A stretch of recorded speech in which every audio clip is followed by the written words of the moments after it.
Okay guys, magandang araw sa inyo. Tayo ay magluluto ngayon ng tinulang isda na galing sa Agora. Una, pagpakulo tayo ng tubig guys. Tapos ilagay natin yung isda na nabili natin, yung tulingan.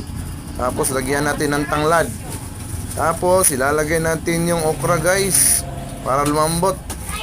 Tapos habang nagpalambot, ilalagay na natin yung anong mga sangkap niya guys. Sangkap ng pagmamahal. Yan yung kamatis, onion at luya.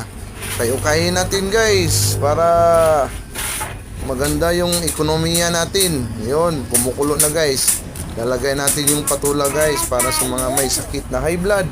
Baka tutulong yan sa inyo guys. Kaya ito guys, okay na. Tingnan mo na ulit natin ang apoy. Tamang tama lang guys. Kaya patuloy tayo. Maganda sa katawan natin yung ulam guys. Tapos kukunin natin yung okra guys kasi lumambot na. Habang kinukuha natin, nung kumukulo na, ilalagay na naman natin itong kamunggay at saka alugbati. Yan ang pinakamasarap guys, yung sangkap at makatutulong sa recirculation ng ating mga dugo guys sa katawan. Tapos lalagyan pa natin ng paper guys, yung atsal. Oh guys, narito yung finished product natin. Napakasarap yan guys. Sana yung masubukan yun sa inyong kanya-kanyang bahay.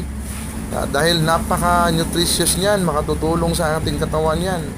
Tapos ito pa, vitamin C guys. Yan oh, pindutin ko. Oh, yun.